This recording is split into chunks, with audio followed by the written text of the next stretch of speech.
You have been waiting quite a little while for this plenary. Welcome to Plenary 7, which says that we're almost there. We're getting down to the wire. In this plenary, we will focus on quality assurance. Come along, Dr. Black.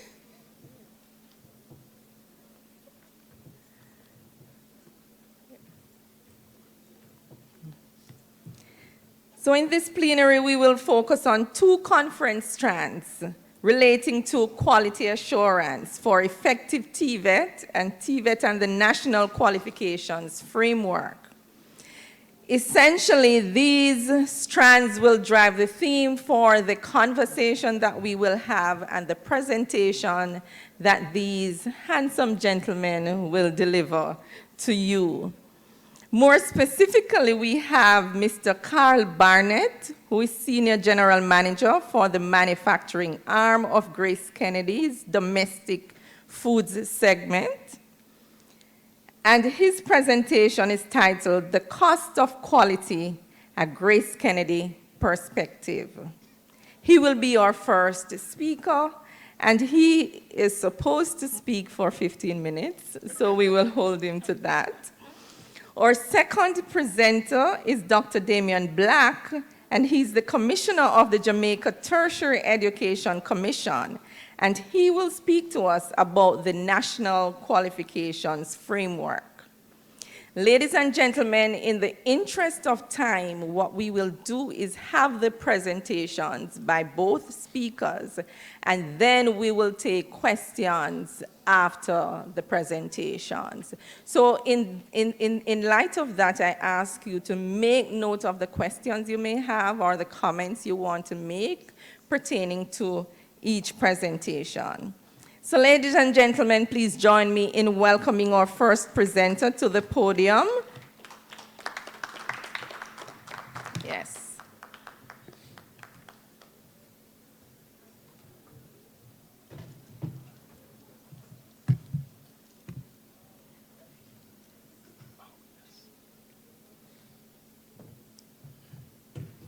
Good afternoon, everyone. Thank you for having me. As I am Carl Barnett, Senior General Manager with Grace Kennedy. Now, what I want to talk about is quality assurance at TVET and how quality improvements have really assisted Grace Kennedy, and in particular, the cost of quality in manufacturing. Now, Grace Kennedy is well vested in manufacturing. We have a history of producing quality products in Jamaica for 97 years now. We have 6 manufacturing facilities in Jamaica. We have Grace Food Processors Canning, which makes Tropical Rhythms, ketchup, Grace Baked Beans. We have Grace Food Processor Meats that does Vienna sausages, Frankfurters, bacon, and ham. We got National Processors that make cock soup, cup porridges, Grace Food Drink, which is actually a brand new product for us. Dairy Industries that makes tasty cheese. This is really great yogurt. And a new kid on the block, which is Grace Agro Processor that does Fresh and Ready and Pepper Mash. In addition, we have a UK operation that does our Enco pepper products. And we have several joint ventures, such as Grace Pepper Products, Catherine Peak Water, and Majesty Foods. Just want to give you a little intro on Grace. Is it? Oh, I got to point it. Oh, down. Okay.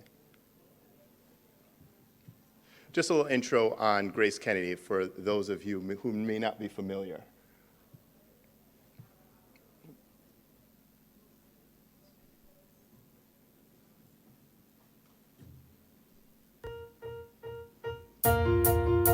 In February 1922, Grace Kennedy and Company Limited was born in the heart of capital city Kingston in Jamaica. The company, which started as small traders and wharf operators, now has some 50 subsidiaries and associated companies in Jamaica, the Caribbean, Central America, the United States and Canada, the United Kingdom, Europe, and Africa. Our company's offerings span the areas of food and financial services, including banking and finance, remittance, insurance and investment, along with some involvement in retailing. There are 5 food factories that fall under the Grace Kennedy Group umbrella in Jamaica, making the company one of the largest manufacturers and exporters. The company also has food manufacturing arms in the United Kingdom and the United States of America. Grace and Grace-owned products are also widely distributed throughout the areas in which we operate through distribution partners. Grace products can be found as far away as Russia. Our financial entities are located in Jamaica and across the Caribbean in countries such as St. Lucia, Trinidad and Tobago, and Guyana. Our Grace Kennedy Money Services arm is the agent for Western Union in Jamaica and 8 other countries across the Caribbean. A new era opened up for the business in the early 1980s due to overwhelming demand from Jamaicans who immigrated to North America. Through our loyal diaspora base, Grace Kennedy has been able to build out a successful food business in the United States and Canada, and subsequently Europe and Africa. Because of the success of the Grace brand in these locations, partnerships have been formed with several popular, eagerly anticipated Jamaican and Caribbean festivals, particularly in the United States.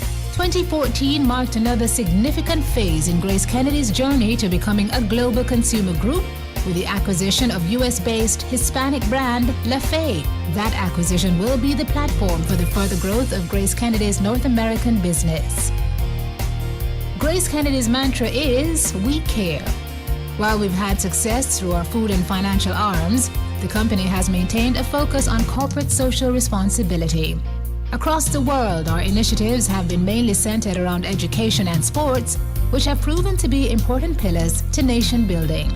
We are proud to have as our Grace Kennedy ambassadors world-class Olympic athletes Shelly Ann Fraser-Price, Hansel Parchment, and Alia Atkinson. They demonstrate our commitment to young people and their role in developing nations.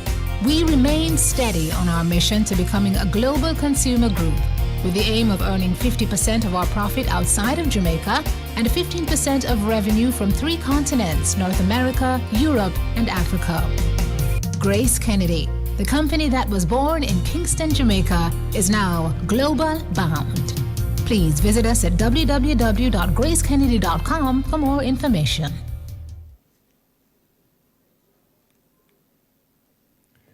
Now, our technical operators at all levels in our manufacturing facilities must really understand their role and how they impact the overall cost of quality. Grace products are known for their quality. The emphasis on improving our quality system started in the 90s. Dairy Industries, the manufacturer of Tasty Cheese, and this is really great yogurt, was the first to become ISO certified in 1995, followed by Grace Food Processors, Grace Food Processors, the manufacturers of Grace Vienna sausages and hams and bacon. Safety and quality is at the forefront of all of Grace manufacturing team members.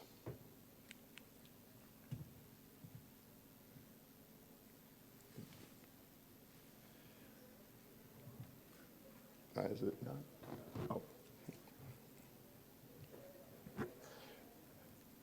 Quality is vital to the way to achieve excellence in vocational training. Grace Kennedy truly believes that our employees are our #1 assets, and invoking quality into one's operation ensures specific standards are maintained. Grace ensures that our team members are trained in required areas with an emphasis on quality.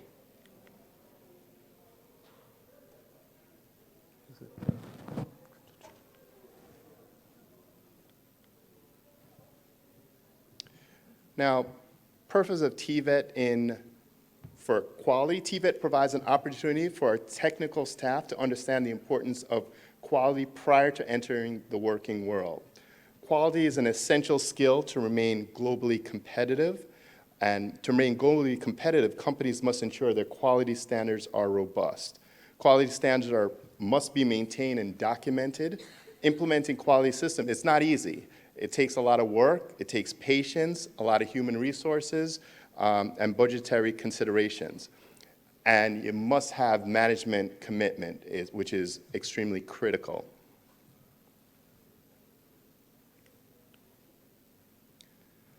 So when I looked at the program, I realized two strands that you had. Strategy for industry engagement, I believe is critical.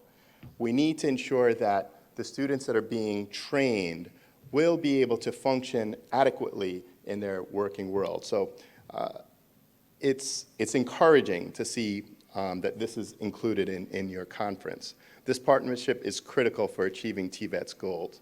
By including quality-specific education, TVET will be aligned with industries and business.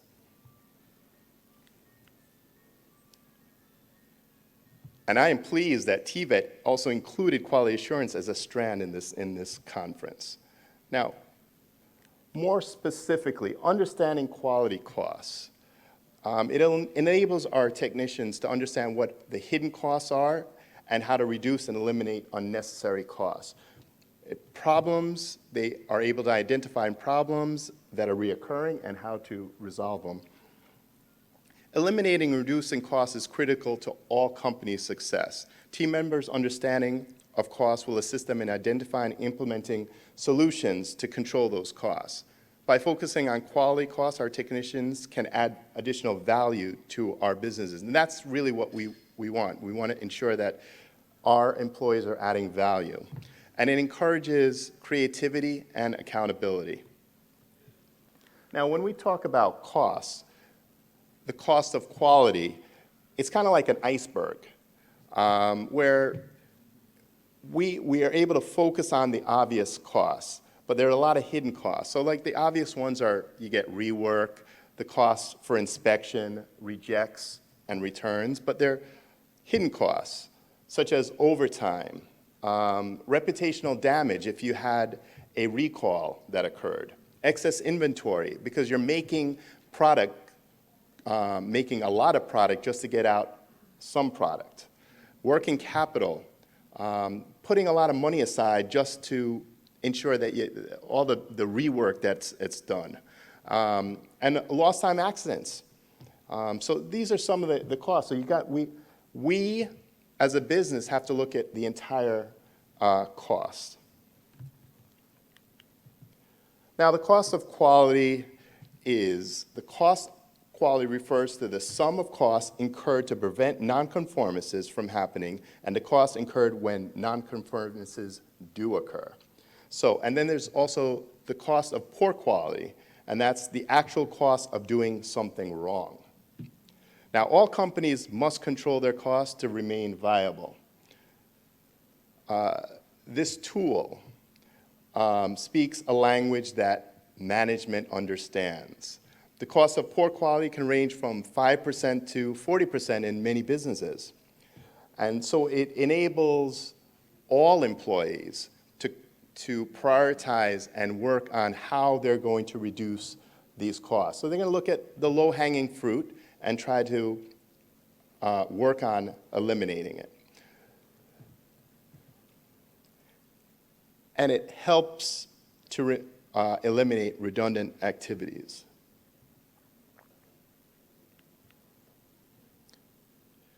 At Grace Kennedy, we use lean principles in controlling costs. And lean principles are centered around eliminating waste and providing customers with the best customer experience. Now, there are 8 kinds of waste. You've got defects, which could end up in bad products. You got overproduction, where you're producing more than you need. You have waiting, where somebody may be waiting for a product to come to them before they can actually do something. Non-utilized talent, where an employee will say, well, that's really not my job, but they know how to make it work. Transportation, where you're actually moving a product from one place to another. Inventory, motion, moving people or machinery, and extra processing. So all of this will lead to some cost of quality. Now I'm going to specifically, we get into preventative costs. The adage goes, prevention is better than cure. It's much better to prevent defects rather than finding and removing them from products. These costs are associated with keeping failure costs at a minimum. So preventative costs such as worker training, housekeeping, audits, quality engineering, procedure writing. These are things that our technical staff, all employees, need to be aware of.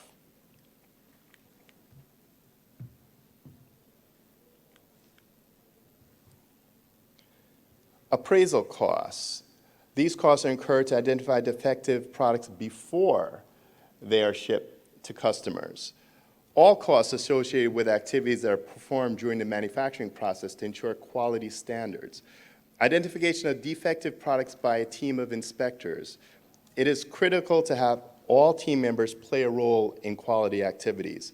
You cannot just rely on the quality assurance department to conduct random inspections. So by having a robust documented, and I want to underline documented quality standard, our team members understand our customers' requirements, and technicians can react when they see something they're not achieving those standards. By having stringent controls, we are more capable of achieving our customers' requirements at a lower cost. Quality can be expensive. Supplies, testing equipment, maintenance. It's things that we need to consider as we go through this journey.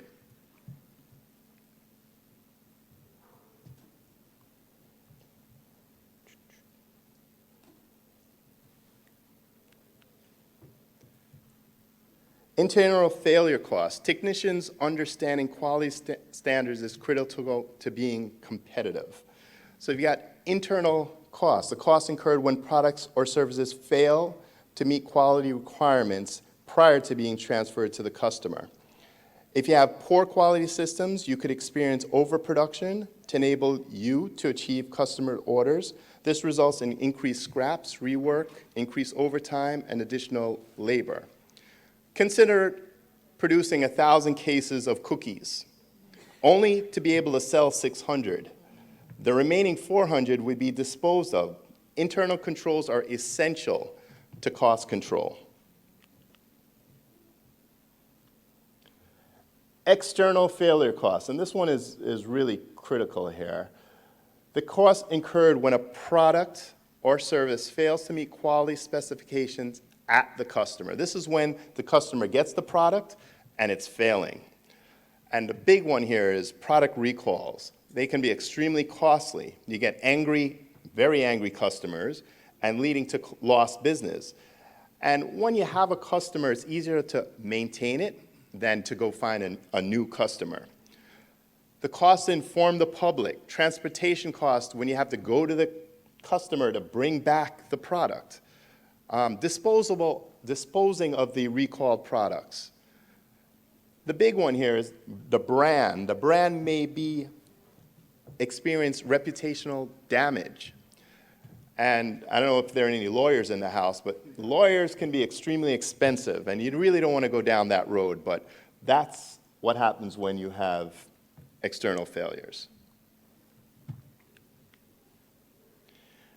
Now, the quality journey is extremely important. Establishing an effective quality assurance process in vocational education is a challenging and a sizable undertaking. We need to recognize the need for a quality system is the first step. We must acknowledge that the process is not easy and financial resources are required.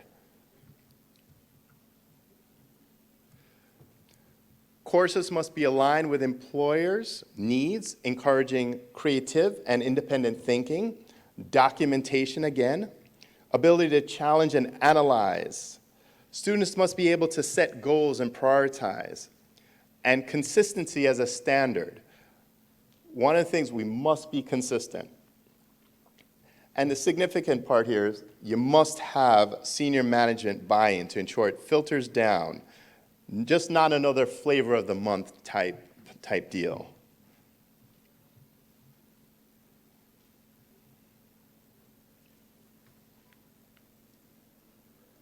Now, just to give you a perspective on what Grace Kennedy went through to get to where we are.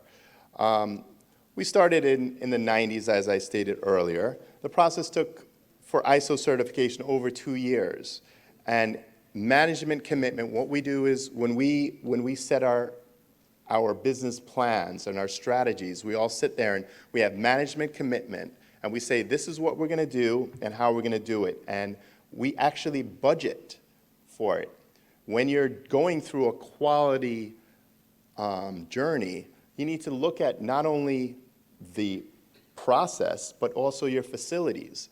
And it can be expensive, but you must be committed. And the management commitment is there. And when you have external auditors come in, they will sit with the senior managers and the entire management team and say, tell me about this. You have a quality statement here. What does it mean? Show me your business plans and how quality is a part of it. So management must fund it through budgets. So you develop, when you're doing your business plan, you develop a vision and mission for your quality, ensure management commitment, you ensure you have your timelines where are developed and adhere to. And you got to involve all employees. It's got to be a part, it needs to be a new culture. Quality has to be built into your organization, and it has to be a part of your culture, part of your DNA, like we have at Grace. Documentation of all procedures are critical to success and extremely time-consuming. You got to choose your strategies for implementation. Select the employees that have the strengths to do certain things. If somebody doesn't like writing, you can't have them write procedures. You got to make sure you have the right talent doing the right job.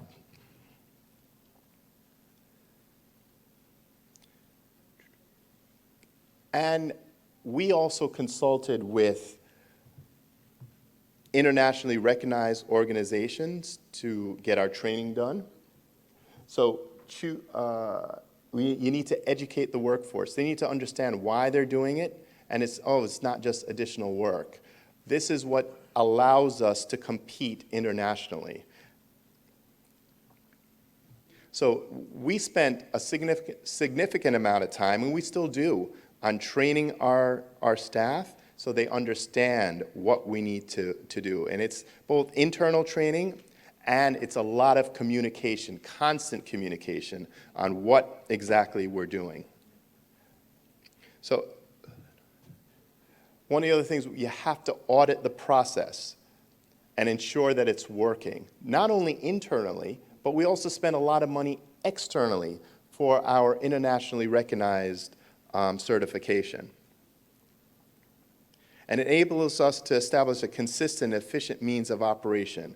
We have a very structured quality management system. When you have a new employee that comes in, they go through the program and they know exactly what they need to do. They're given a job description, which is part of our quality system. They're given processes for their particular tasks, so they know exactly what is expected of them.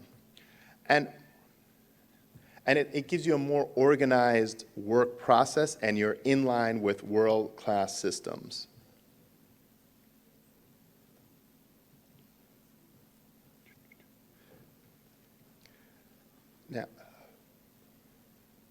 Now, over the years, we have renewed, now this is Grace Food Processors, our certification and transition to greater emphasis to food safety.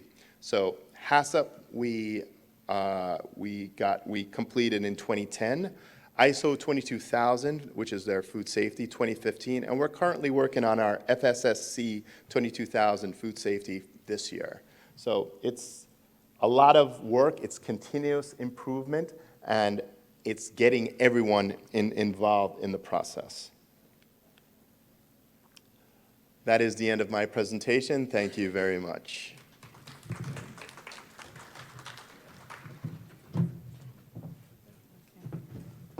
So for the benefit of those who came in when we started, you have just heard from Mr. Carl Barnett, and then you're going to be hearing now from Dr. Dameon Black, and I ask that you record your questions so that we can have a rich, engaging conversation at the end.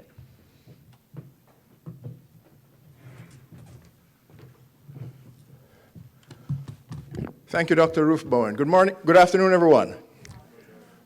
I want to thank Mr. Barnett for that presentation in terms of its highlighting of the investment that Grace Kennedy has made over time in its quality processes. Indeed, it's a telling and significant statement about the importance of never resting on one's laurels.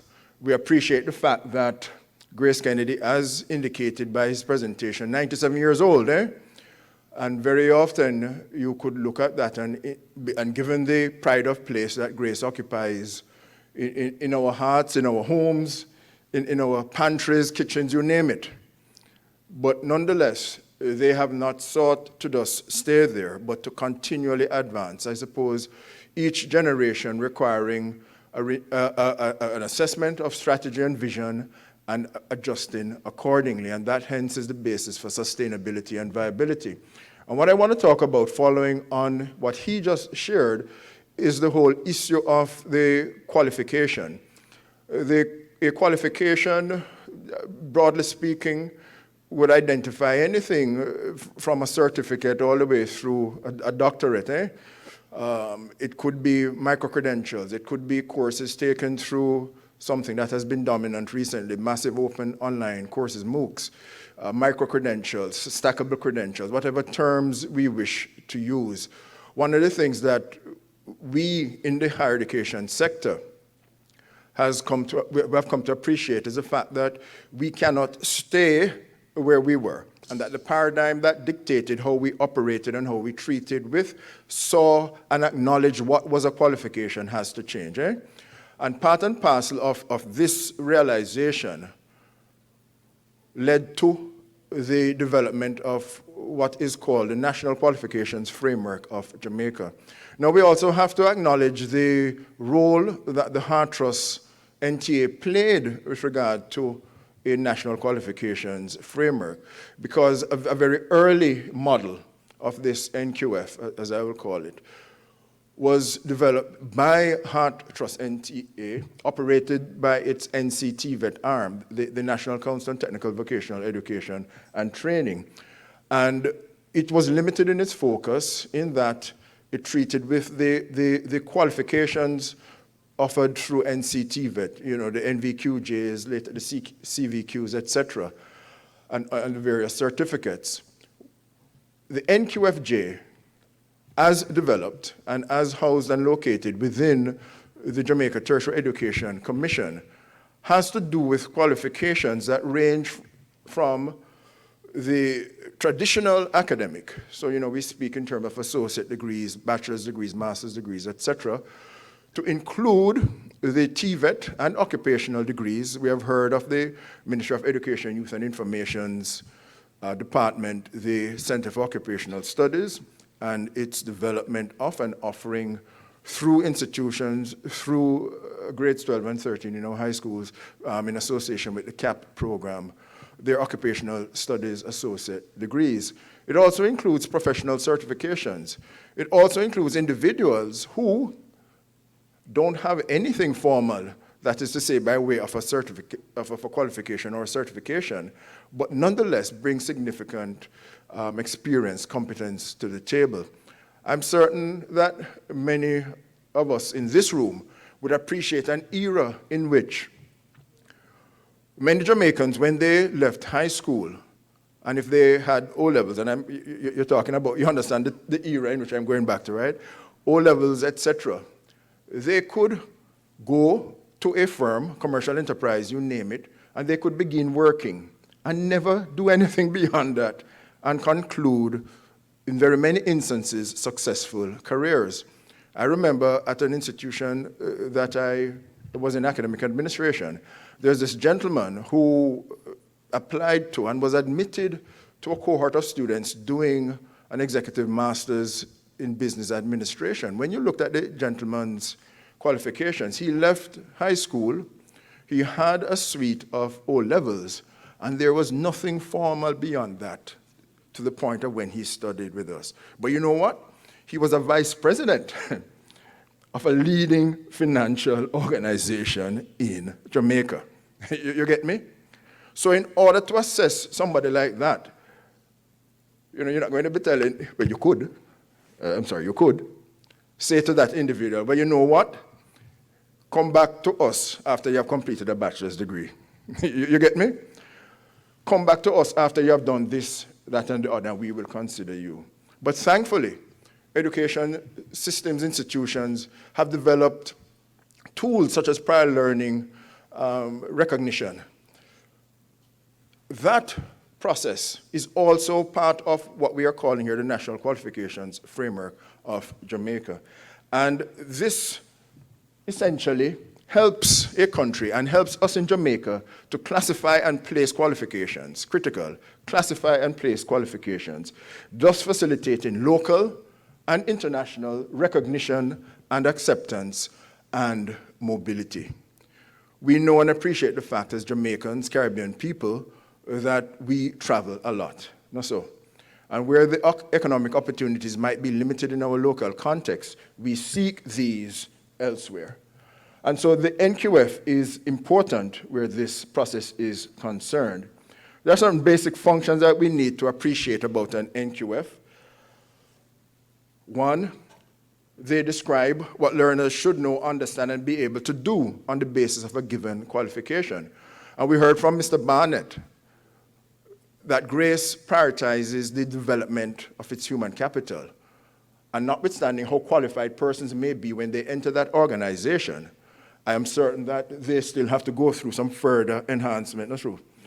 They have to go through learning about Grace Kennedy in and of itself, learning to apply and adjust from the academic context, whether TVET, formal or other traditional, to the place of work and to treating with and dealing with the processes that they have to do. The NQFJ creates a single integrated national framework for learning achievements. This is to say, what we want to do is to be able, through this tool, through this framework, capture the qualifications that are critical in Jamaica, critical to those who studied here, work here, and also to those who come here to study, to work. And so this will afford us a database of qualifications that stakeholders, employers, government, students, you name it, would be able to access and to be able to say, well, okay, this qualification is at this level, it describes somebody who knows and understands this, is able to do X, Y, and Z, who demonstrates certain critical behaviors and attitudes and life skills. Vitally important. One of the things, again, that I wanted to just share here, we note and appreciate the fact that there are many qualifications that were offered by organizations that are no longer in existence, in Jamaica here. And I'm certain for you from the Caribbean, you would be able to identify some of those as well. We can think of one that was in the Crossroads area, Duff's Business College.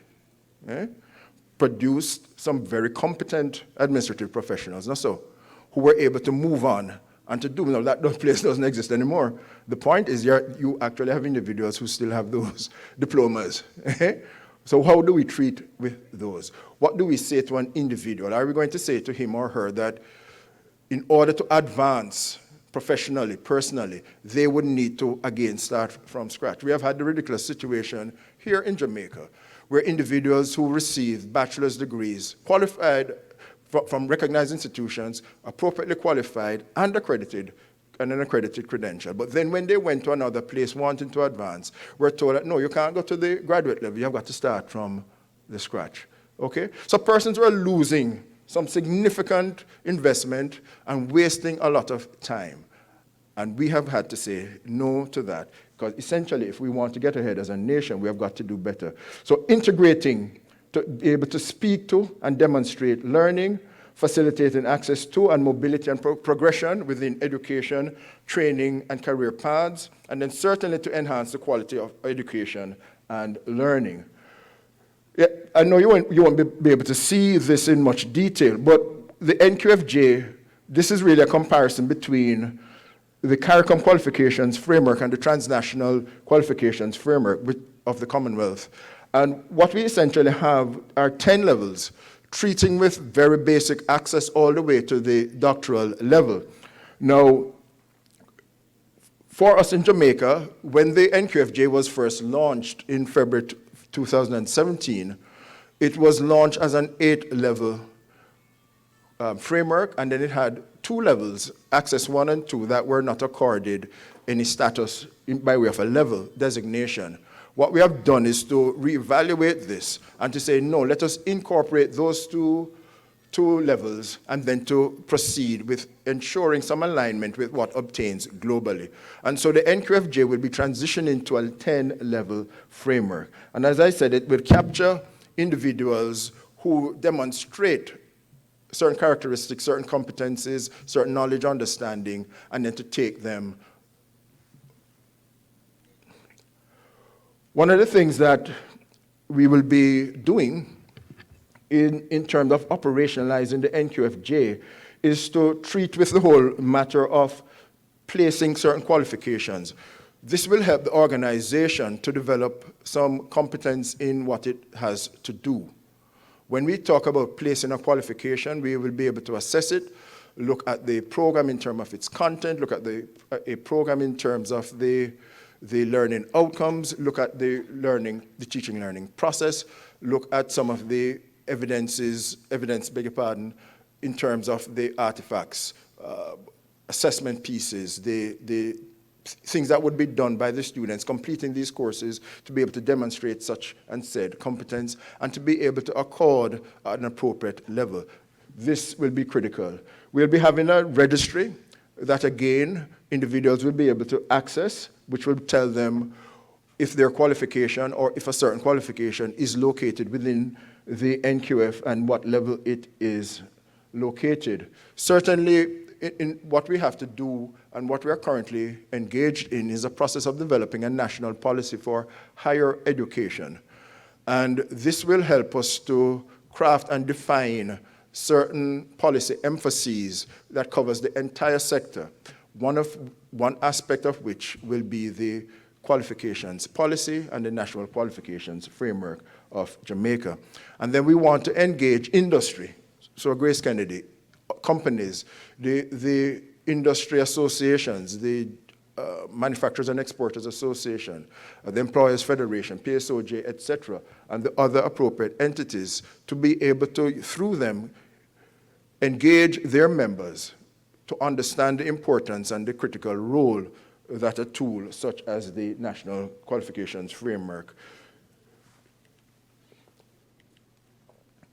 I want to speak quickly to the whole matter of quality assurance. One of the things that the NQF will produce, we are certain, is the whole issue of mutual trust in the quality of qualifications. Mutual trust in the quality of qualifications. A question was asked in one of the sessions that I was in about the whole matter of someone having a qualification here, it's accredited or recognized here, but they want to go to another location in the Caribbean. What should obtain? What should that individual do? Or perhaps the institution who offers the qualification. There are many things that could be done. Certainly, yes, as was proffered, the institution offering the qualification could write and indicate to the appropriate government entities in the particular territory, this qualification is accredited, etc., etc. But one of the things that certainly would assist that process is by the placement of such qualifications in a national qualifications framework, because this then would be an objective statement as opposed to my writing, because we note the whole matter of accreditation mills, diploma mills, institutions producing qualifications of dubious quality, and these are just all over the place. So anybody can be writing letters. However, enshrined as part of national policy, incorporated in a legitimate regulatory environment, such as would obtain through Jamaica Tertiary Education Commission and other entities such as TVET, the University Council of Jamaica, etc. A national qualifications framework represents that objective source of information about a particular qualification that would, as I said before, in terms of looking at the benefits or the rationale for the qualifications framework, facilitate mobility, facilitate persons moving from context A to context B to context C for whatever the reason. Employment, could be further education, it could be training, whatever it is. If it is that part of the strategic outlook for Grace Kennedy is to establish an agro-processing entity in Guyana. Why not? They can go there. The individuals who they would take there may just have to show to that Ministry of Labor by way of securing work permits, etc., that they're appropriately qualified. And so part of that, again, as I say, would be to assess. So the mutual trust in the quality of the qualifications. The NQFJ would indicate that these qualifications are fit for purpose. Fit for purpose. That is to say, an individual with such a qualification at a particular level would be able to demonstrate, as I said before, particular knowledge and understanding, be able to do certain things.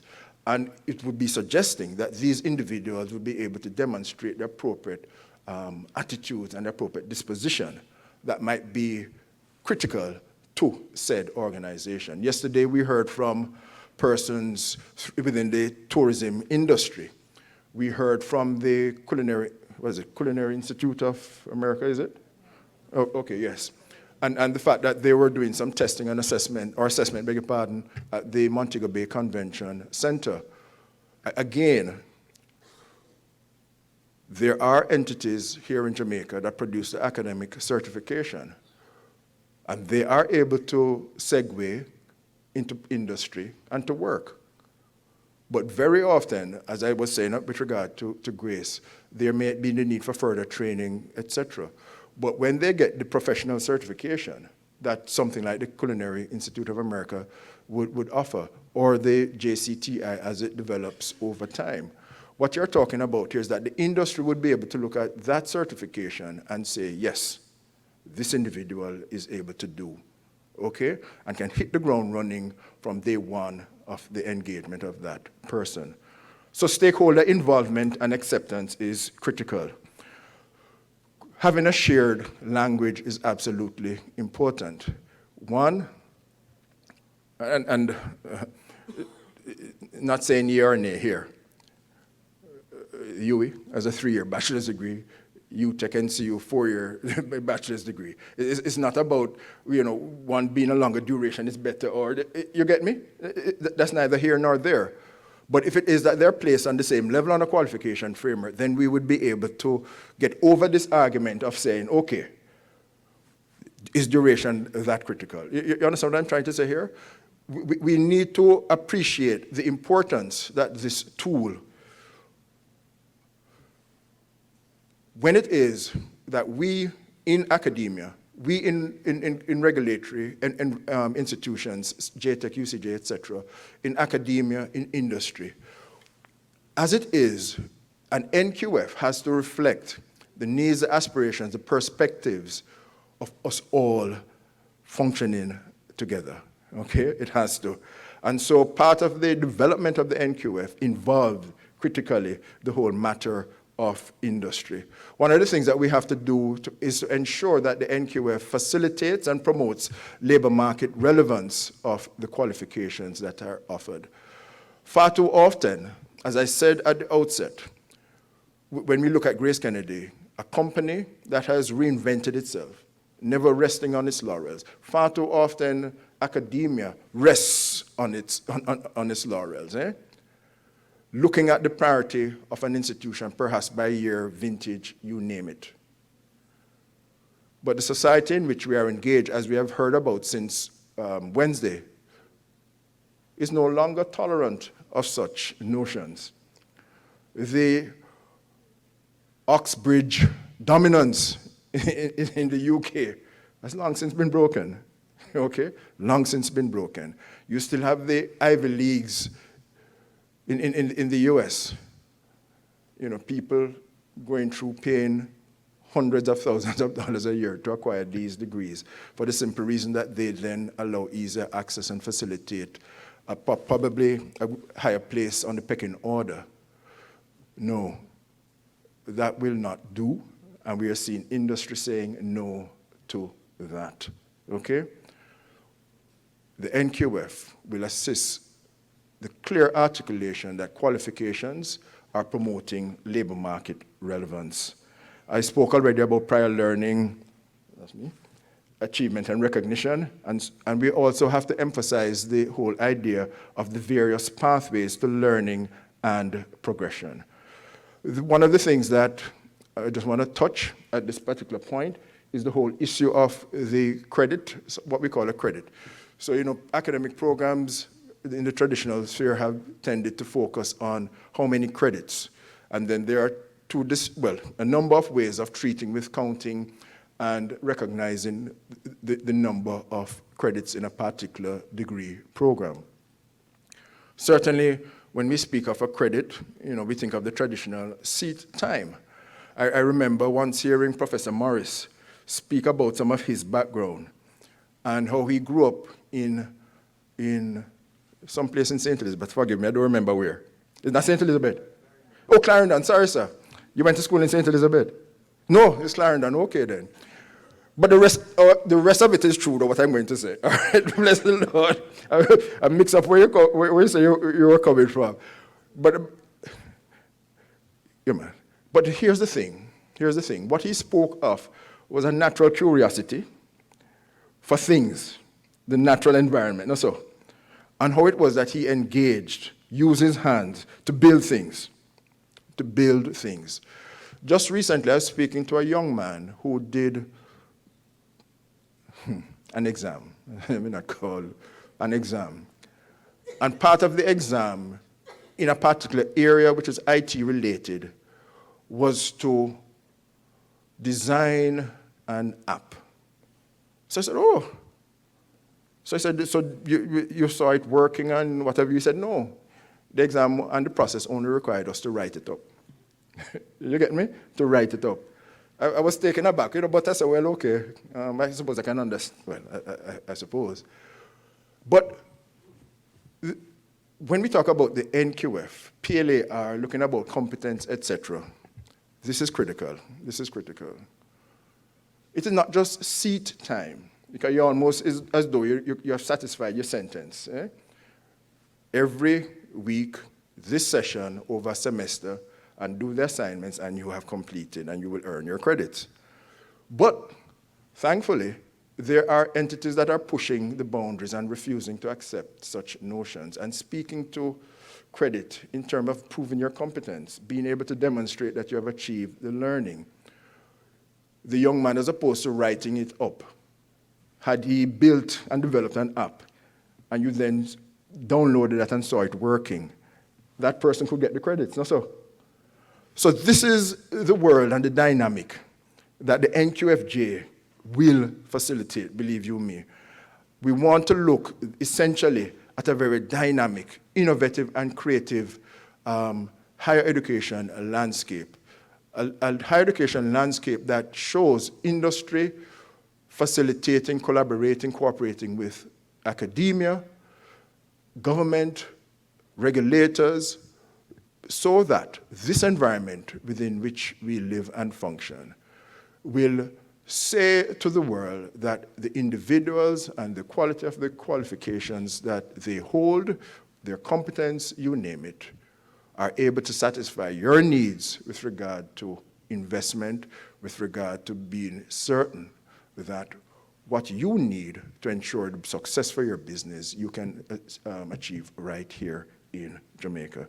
And so critically, the NQF is a fundamental tool that we believe will transform Jamaica's higher education situation, facilitating personal, professional development across pathways, different and distinct in very many ways, but through credit accumulation and transfer schemes, individuals can do, as we talk about stackable credentials, this sort of thing, but they can earn credits that can help them along in their path.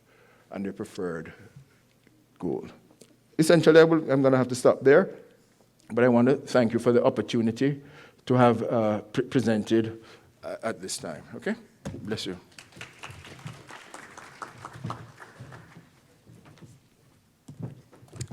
Ladies and gentlemen, we have listened to two important areas that this morning, when we had our first, the country report, these areas were mentioned as critical considerations for improving TVET, and that's the qualifications framework and the quality assurance.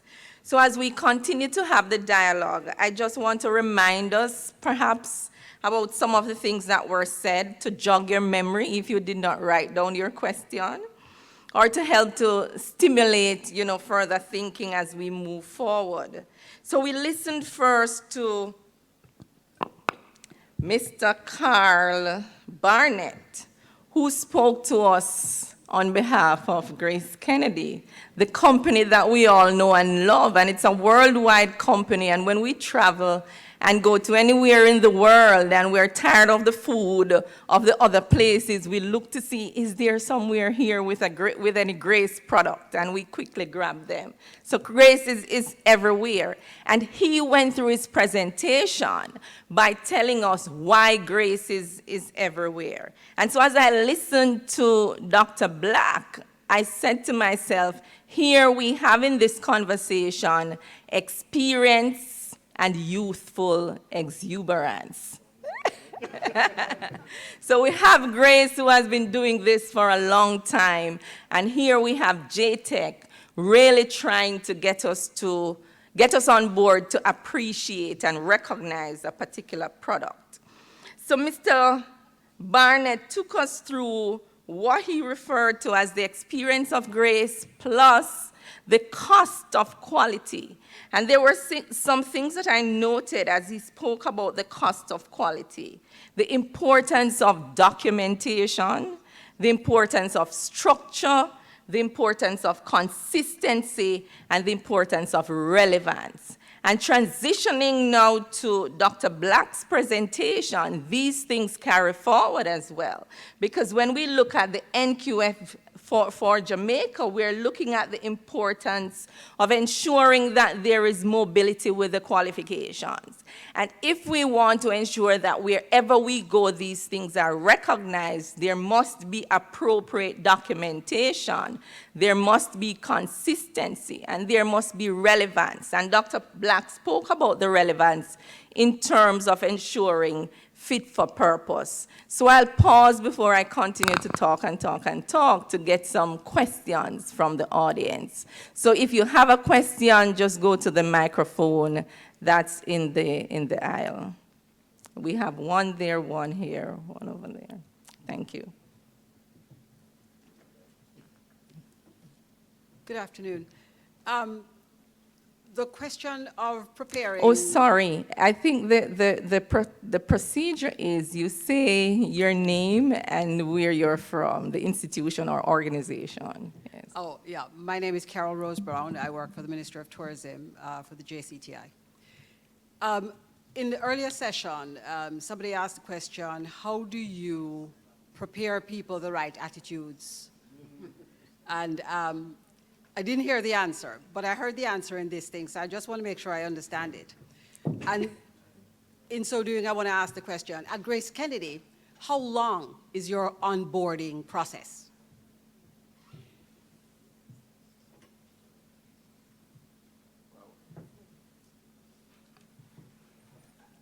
I would have to say it's actually during your tenure with Grace Kennedy, because it's constantly evolving. We do have a process for onboarding.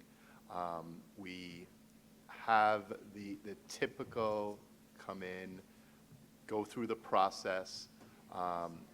Everyone goes to head office and spends a day doing orientation, and I believe it's every single employee actually meets with our group CEO.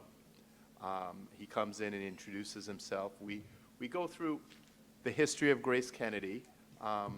So that is the the initial.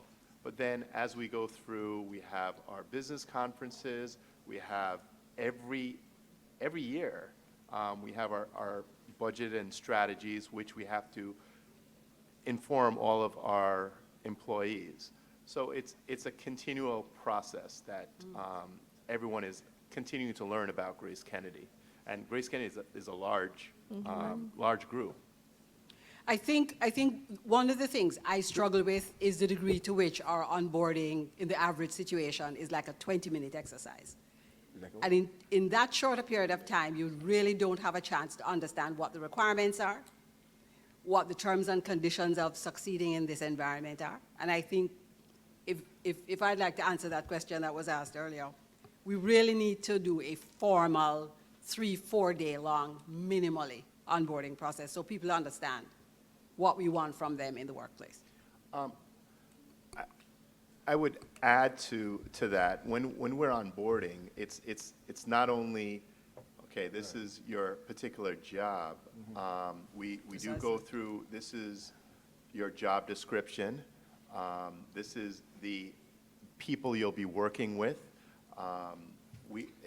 At Grace Kennedy, we spend a lot of time on that. Now, my particular facility is located in Sablomar, and when they have the orientations, they actually go to head office at Harbor Street in Kingston.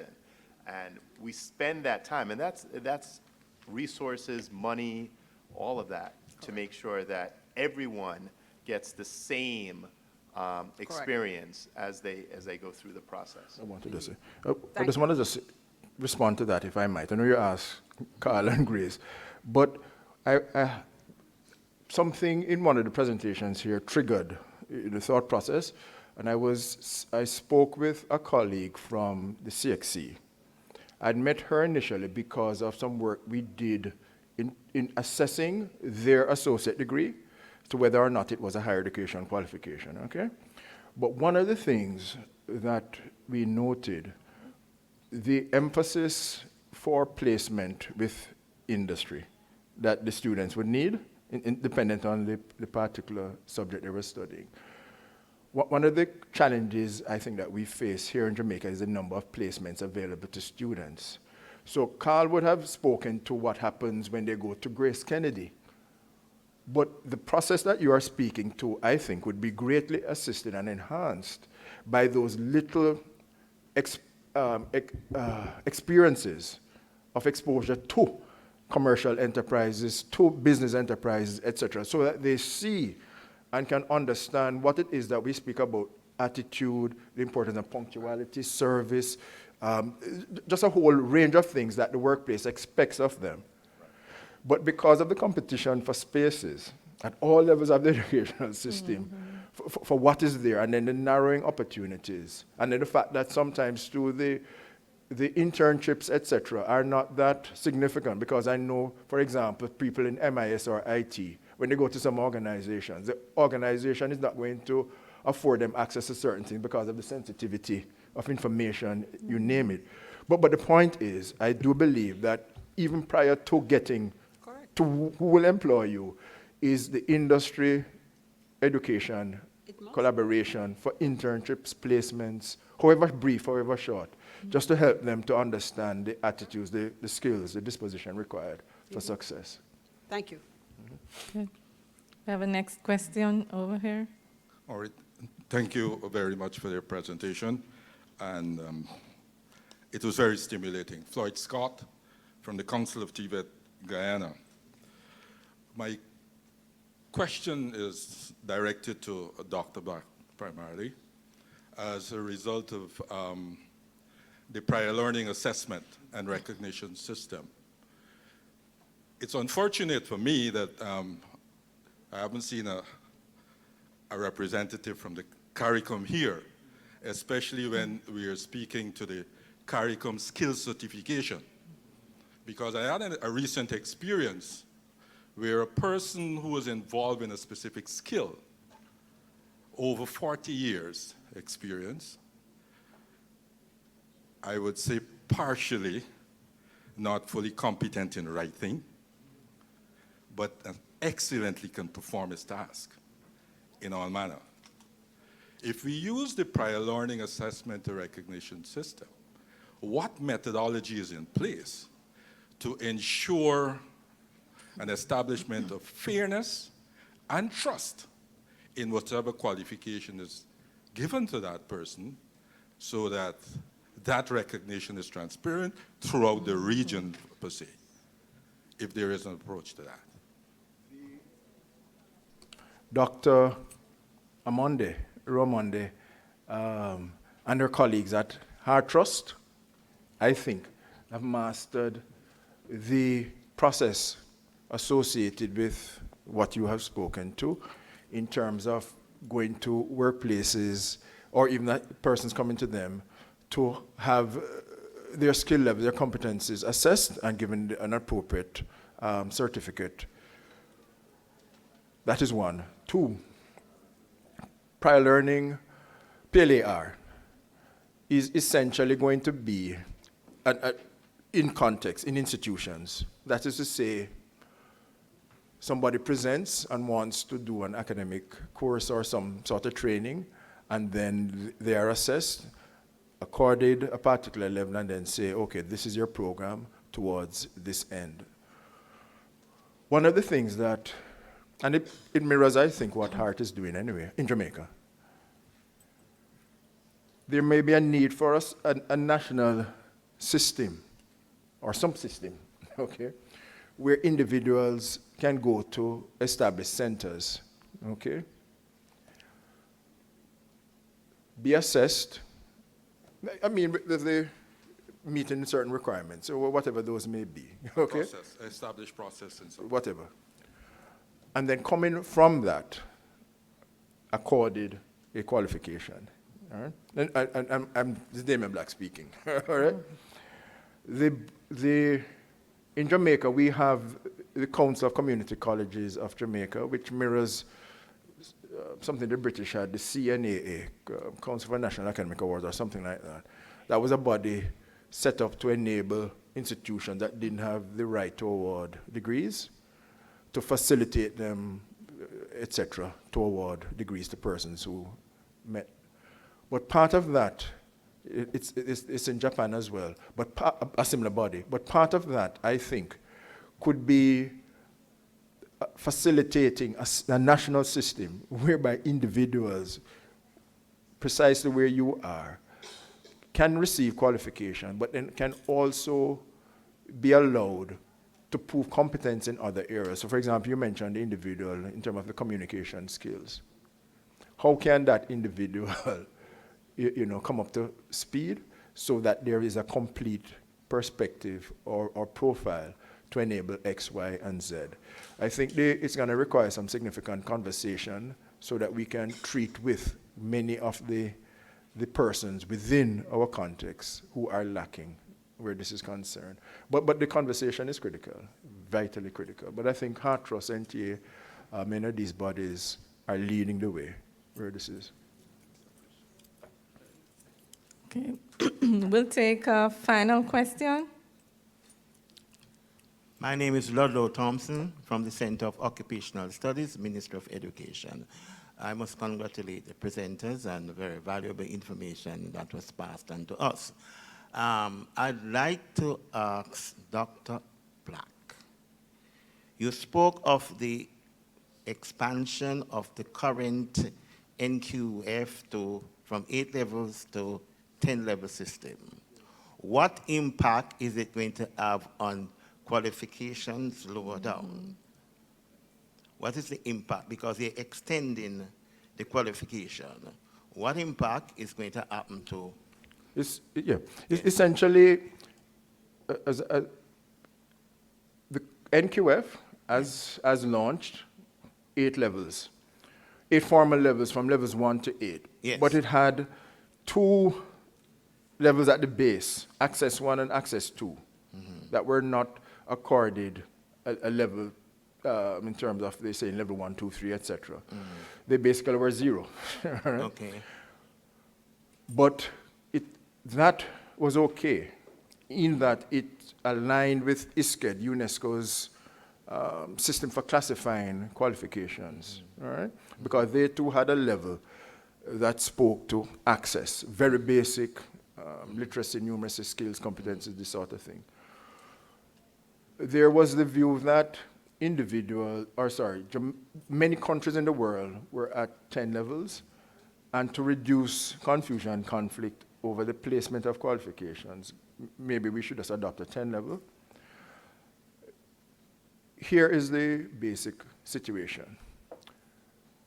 Outside of what obtains now, which is to say that any qualification is going to be assessed by how well it aligns with the descriptors, the learning outcomes, etc., within a qualification, because that is what determines and places a qualification.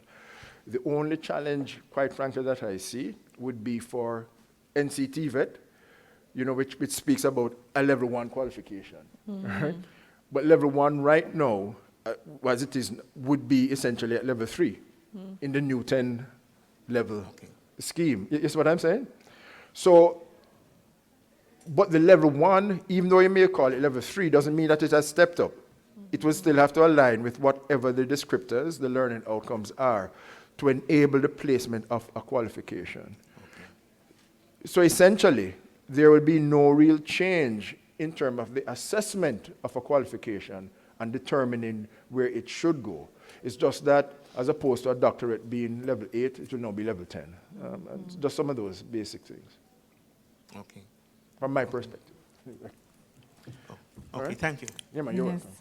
Ladies and gentlemen, I want to thank you for the questions that you have raised. I know that the conversation will continue. We also want to thank Mr. Barnett and Dr. Black for sharing with us. We recognize that achieving quality is about ensuring excellence.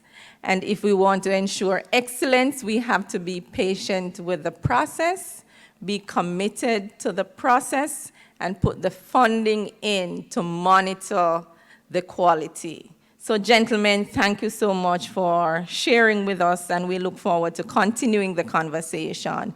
Let's give them a round of applause.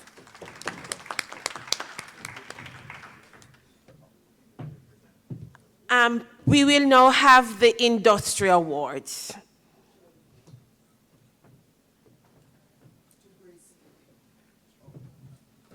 And this award will go to Grace Kennedy.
And now, ladies and gentlemen, we are at the end of our conference. I will now hand over to Professor Halden Morris.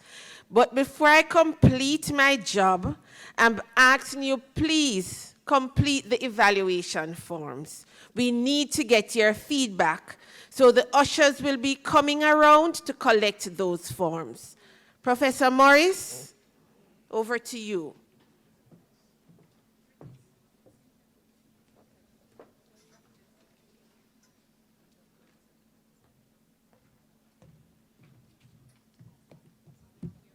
Ladies and gentlemen, this is indeed an opportunity for me to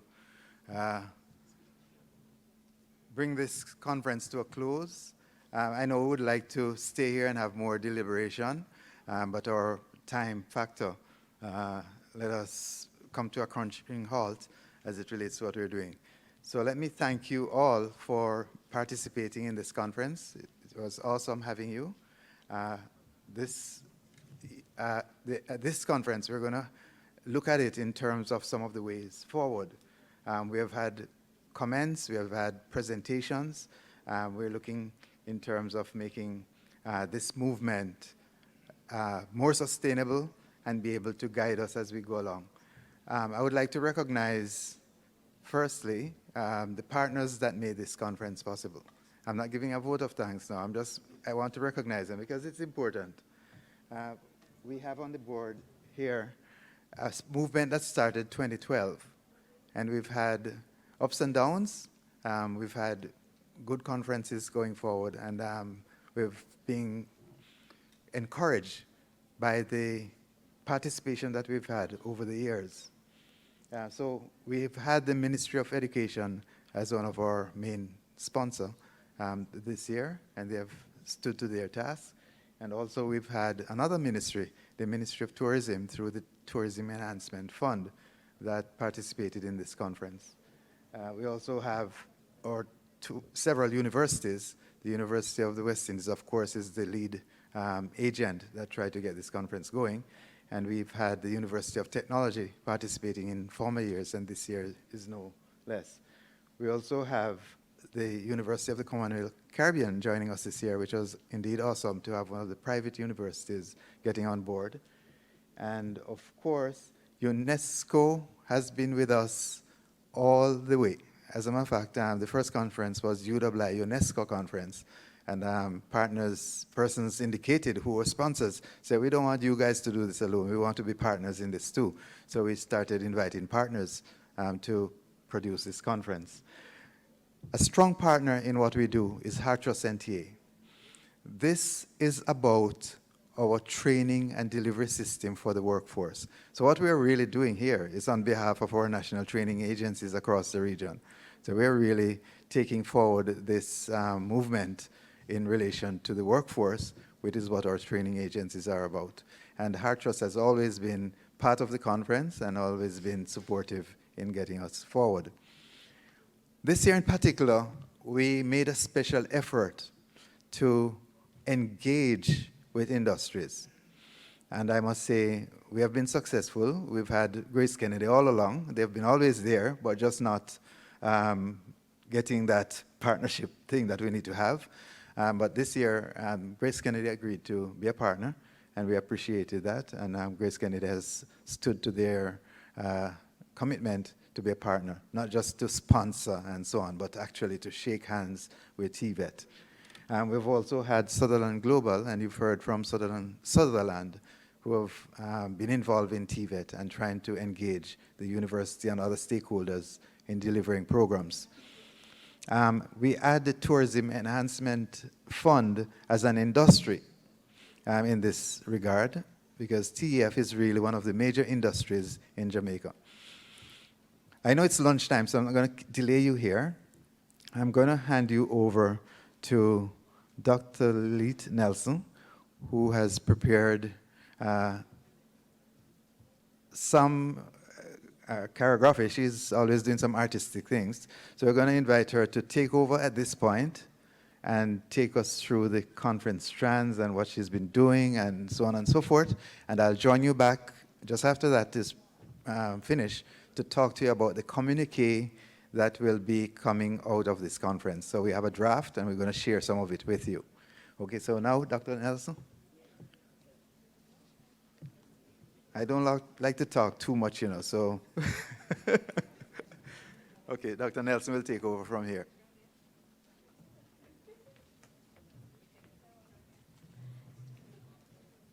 You will bear with me. We are an example of how to be flexible. So, ladies and gentlemen, 12 rapporteurs have been busy for the last 3 days. documenting everything that has happened in every session. So I'm going to ask Darren to start off. What we have done is we have brought everything into a very, very tight schedule. Yes, take it with you. We need for you to hear what they're saying. So, and each rapporteur, there are 11 strands. We have 11 plus 1 rapporteurs, and each rapporteur will lead off with a strand. Darren? Okay, first rapporteur. Digital skills for the 21st century. Changing world of work. New skills in areas such as robotics, health, transportation, virtual learning and training. Information and communication technology. Access to information through telecommunication includes the internet, wireless networks, cell phones, and other communication media. The 21st century and youth adults are comfortable with these ICTs. Thus, TVET must be geared towards honing the skills in preparation for the world of work. And she's going to move with the string, the strand, and she's moving to the next presenter, who's Carol.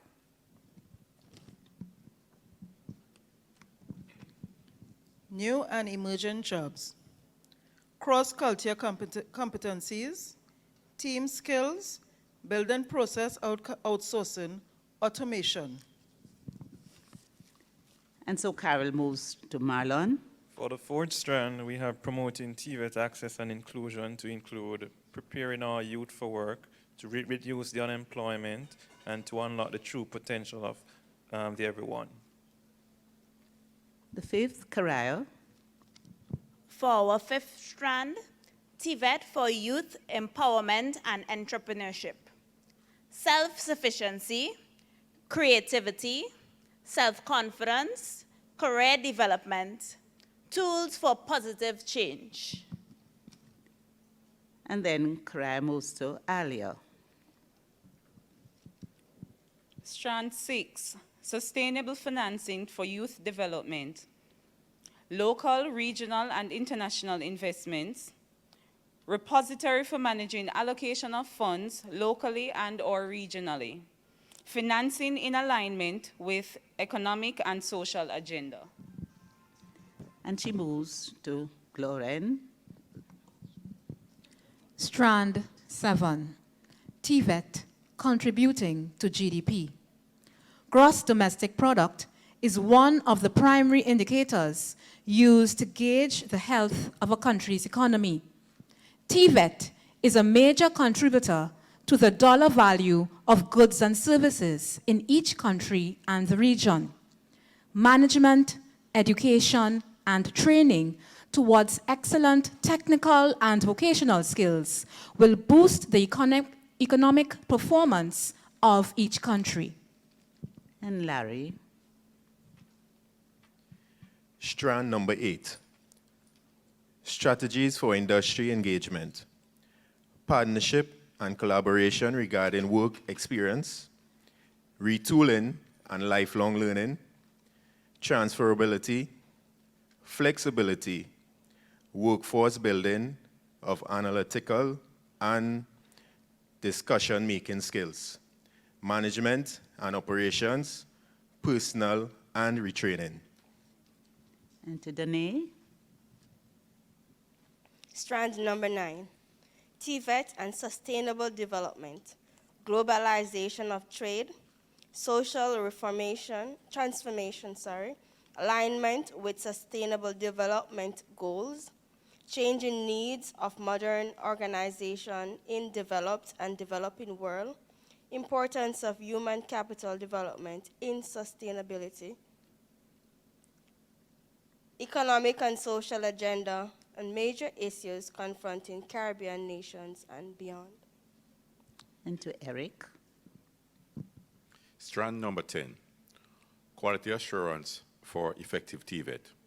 Respect, transferability, satisfy curriculum goals regarding new quality research with implications for how TVET can unlock the potential of the region, training of trainers, and appropriate remuneration.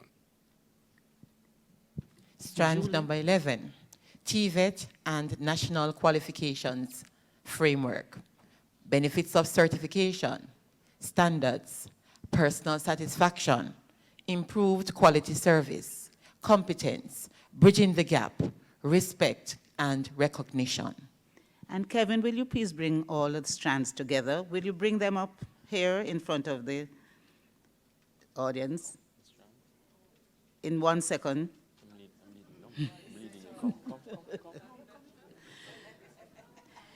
You will notice that we have tried to weave the strands as set out in this, and I'm supposed to be blowing my harmonica, but I couldn't get it in time with the short notice. So pam pam pam pam pam pam. And Kevin. All 11 strands are connected under the conference theme, TVET towards the 21st century economy, principles, strategies, and work practices. Well, there you have it. And as a result of the work of all these people, Darian Henry, Rhonda Alexander, Carol Mitchell, Marlon Ramcharan, Karaya Daniel, Alia Wedderburn, Glorian Rod Abraham, Larry Adams, Dana Ellis, Eric Nelson, Julia Baker Sr., and Kevin Baxter. Here's your RAP team leader signing out. Thank you. And I'll now hand back over to, thank you very much, RAP. They have worked very hard. Please give them a better clap than that. One person we can't find in the short notes, but he's Darian Henry. He did his job. And as I hand back to Professor Morris to share with you the draft communique, I want to just thank you on behalf of the RAPs for allowing them to do their work so well.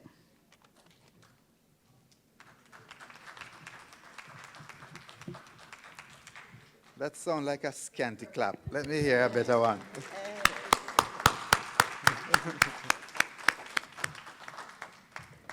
Fantastic. The team has done us well. We have captured most of the information. Thanks, Dr. Nelson, for harnessing the team and for stringing all the strands together using a very innovative way. We have a communique coming out of this conference. We do have a draft. I can't read what is there from here, but I'll try to take it from, yes. It's not highlighted though. Okay.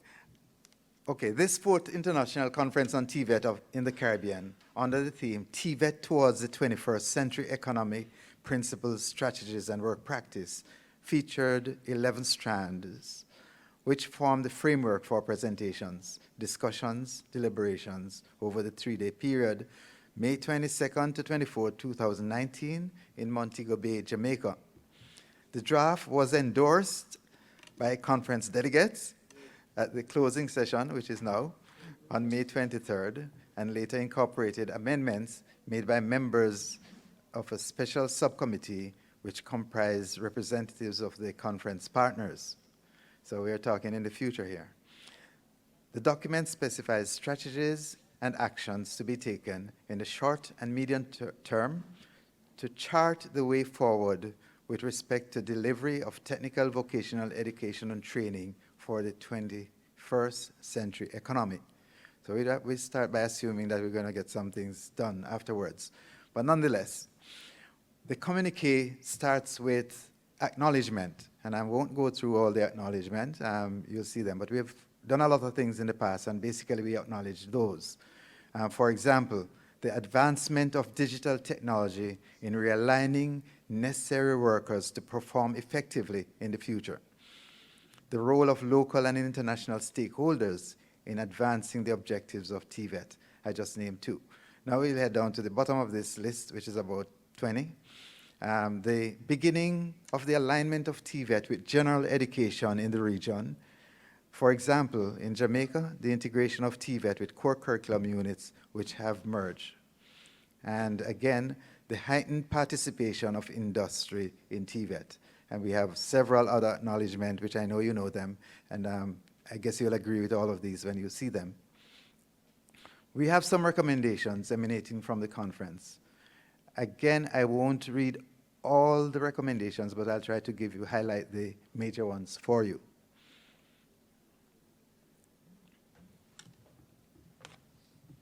Oh, I'm getting a highlighted one. Thank you.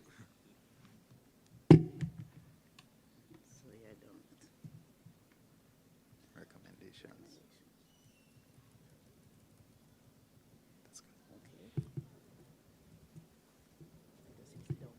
Yeah. Thank you very much, Dr. Lilith.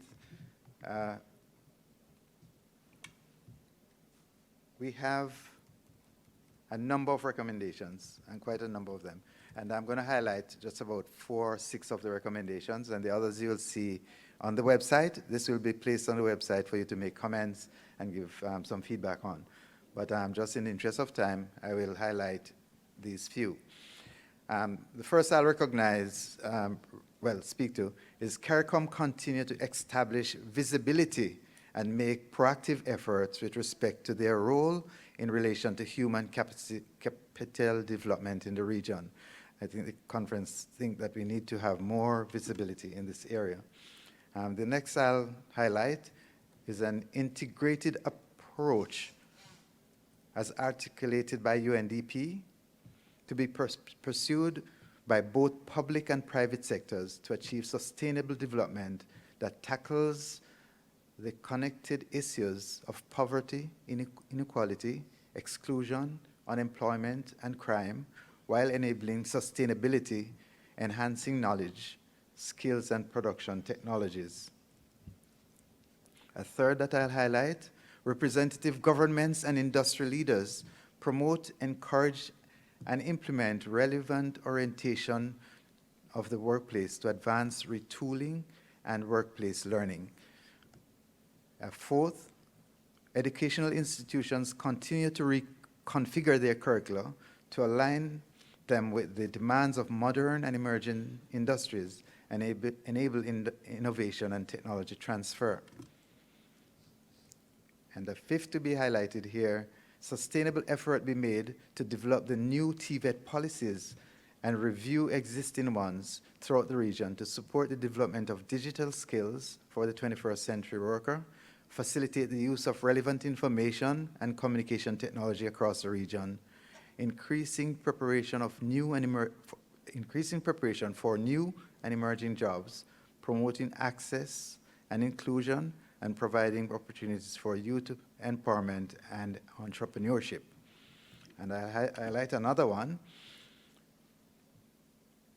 Governments and relevant agencies in the region need to continue refining and articulating policies and strategies aimed at sustainable financing of youth development and encouraging, engaging, and participation with industry.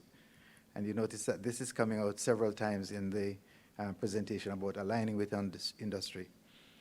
Governments to take the lead in creating special repository for invested funds to be used for TVET and encourage growth and development of efforts via tax incentives and rebates. And I highlight just about 3 more. So you know that we have quite a lot of recommendations here. Recognizing that there is still need for written and oral communication skills, IT skills, analytical and decision-making skills, social and emotional skills among the workforce. Institutions and relevant agencies need to reassess offerings to ensure the development of these skills in the persons being prepared for the 21st century workforce. And this came out several times in the conference, where we need to look at these soft skills and hard skills to move for the 21st century. In preparation of the new and emerging jobs in the green sector, use TVET to increase awareness and deepen understanding across the region and energy conservation, renewable energy, organic food production, waste and risk management, reduction, and other environmental and resource management. And another is to explore TVET innovations and sustainable creative solutions for day-to-day operations and management in a range of sectors and industries such as health, transportation, logistics, hospitality, education, industrial, and communication. And the next is to continue to raise public awareness in support of TVET inclusiveness, to embrace the youth, disabled, age, and marginalized groups in programs. And I think I'll highlight a few more. Revise policies to increase focus on 21st century skills and involvement. You've heard something to that effect before, but this is revising policies. Continue to identify and implement new strategies for industry engagement and collaboration in TVET, such as internships, while work and earn opportunities, and so on. Impress upon CARICOM the need to establish a sustainable coordinating mechanism to integrate TVET throughout the region. We do have a coordinating mechanism, but I think we need to revisit and try to include some sustainability element in it. And the last that I'll highlight here is CARICOM to establish an entity with the responsibility of evaluating national TVET bodies to determine how effective they are functioning in countries throughout the region. Ladies and gentlemen, those are the recommendations that we have listed so far. I think you will have access to this in the short order. This will be on the website, and we ask you to look at it and send your comments in. And I'm pretty sure there will be an email address to which you can send those comments to. But we are confident that this networking that we have is an opportunity for us to review, look at, reflect on best practices, what is happening in the field, and what we need to do to move forward. I thank you for listening, and I will now ask you to reaffirm physically reaffirm the outcomes of this conference.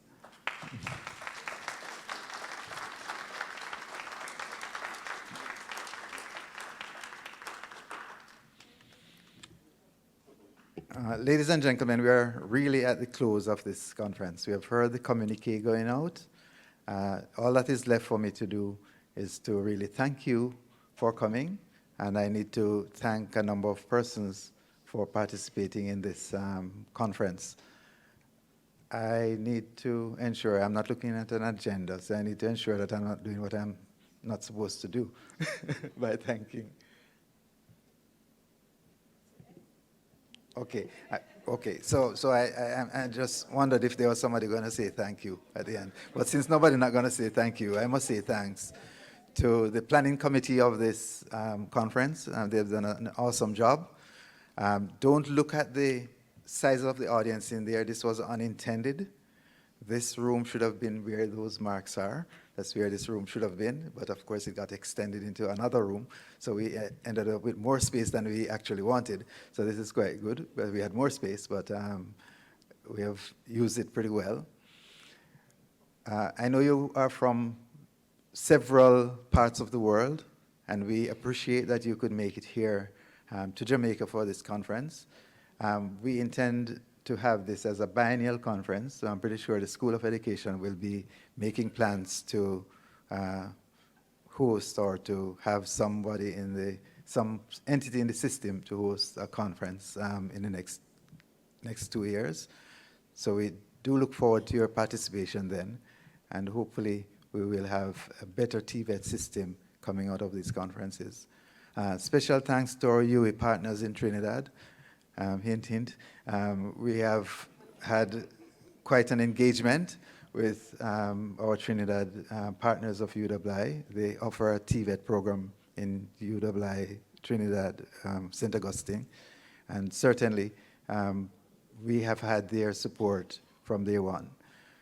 Thanks also to the major agencies, Hartrust and TA. I said that earlier, but I want to say it again, that our apex agency for TVET is always behind our conferencing system. So we do thank Hartrust for being engaged in that way. And of course, all the other partners. We have the Ministry of Tourism came in a big way this year. They deserve a clap, yes. Ministry of Tourism took responsibility for a number of things for the conference. They are probably unseen, but you walk around with a bag, for example, and that was one of the products from a Ministry of Tourism. You get gifts from Jamaica, and those were some of the products from Ministry of Tourism. So we do thank them for participating in such a major way. And hopefully, the next conference around, whether it is in Jamaica or wherever it is, we'll have our ministry or tourism sector being involved. And this was done through the Tourism Enhancement Fund. We thank our education partners. Well, the 3 universities involved, UWI principal, for example, who embraced this conference wholeheartedly. And we must applaud him in a sense that he's the first principal of UWI that has appeared at one of the TVET conferences. So I just want to say that. So recognizing that, you can see the way forward with respect to how UWI value TVET going forward. We've had our long-time university UTEC that has been with us for years, and they continue to support the conference. And of course, new kid on the block, UCC, came in and decided to be a part of the conference. And of course, we cannot have conferences like these without engaging the industry. I recall last conference we had Petrotrin Canada as a major industry partner. And, sorry, from Trinidad. Petrotrin, yes, from Trinidad. That was a very important engagement. And they came in and did quite a lot of things for us. And this year we've had Sutherland Global, Sutherland, and Grace Kennedy as industries in Jamaica that participated in a significant way. We thank them. I thank everybody except UNESCO, which has been with us from day one, I mentioned earlier. And we again thank them for being involved and for supporting us in whatever way they can. This year, you notice their focuses of these agencies, and this year they're focusing on some other strand of their operations, so you don't see as much of UNESCO in this as normally. But going forward, I'm pretty sure that we'll have more involvement from the UNESCO partners.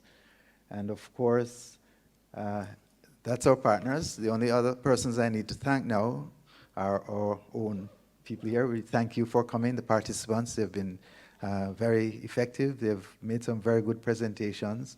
And we have coming out in the communique those the information coming from those presentations. So those persons, of course, deserve a very...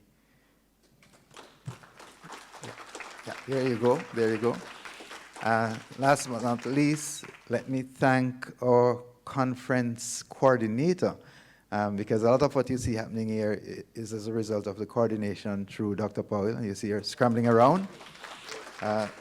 Deserve a round of applause. And of course, I think my director is here. I need to, is Dr. Hutton, Professor Hutton? He probably step out, but let me thank him for, on behalf of the School of Education, for ensuring that we continue to bite off a big chunk of what the conference is.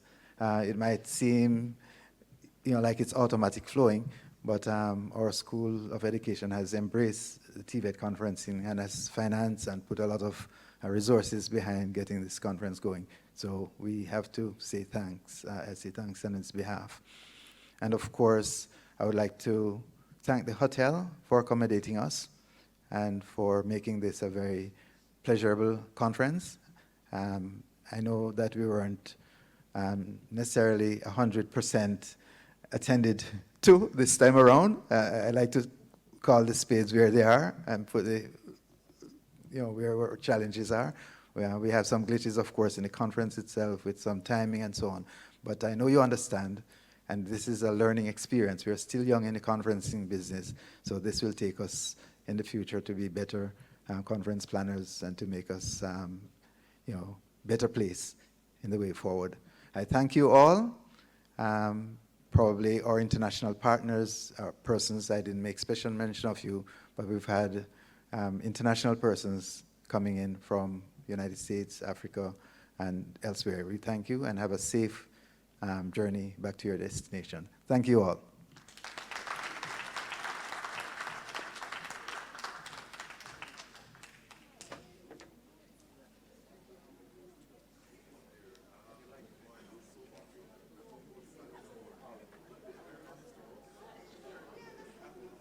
Patrick?